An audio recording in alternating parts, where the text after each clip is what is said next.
Претходно бевме во посета на Свети Николе, таму се слави Денот од Дорица, одлична посета, многу народ, добра традиција.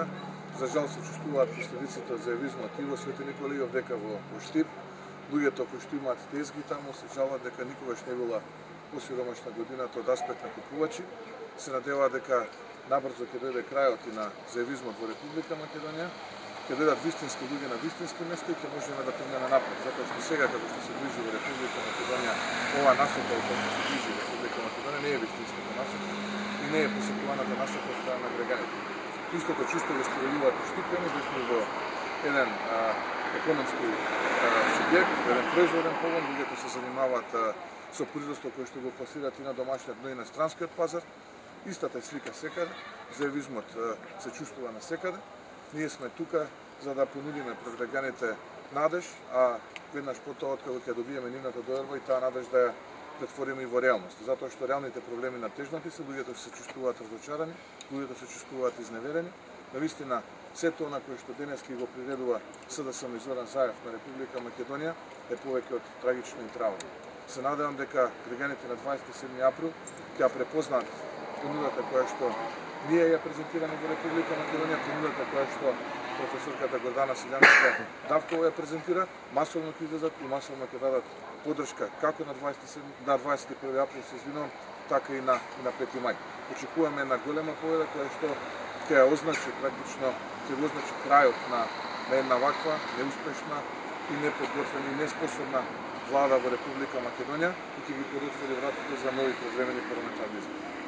Колку висината на казните и тајмингот кога тие се изречени се еден вид притисок до гласачите и еден вид алканива да речем пред изборите? Го коментирав тоа и во минатото, ваков притисок е невиден во поновата историја во Република Македонија. Заев се закани на 28 април 2017 година, еве речиси 2 години потоа, Кацарска и Русковска испорача, класичен политички прогон и не може да помине веќе помеѓу граѓаните онаа класична демагогија која што доаѓа од Центарот за лаги и манипулации на СДСМ, дека ние сме заштитувале насилство и така натаму, бидејќи насилство практично имаме во сите градови во Република Македонија, не само што не се казнуваат насилниците и престапниците, туку напротив, владата се слика и слики со таков тип на криминалци објавува на социјалните медии. Така што оваа драконска казна е исклучително да се тера штраф помеѓу гласачите, помеѓу граѓаните на Република Македонија, исто така да се пресметаат со политички неистомисленици, но и она што Заев го нарача на 28 април 2017 денеска да го испорачаат неговите слуги, а тоа се Кацарска и Русковска обвинителството и судството. Она кое што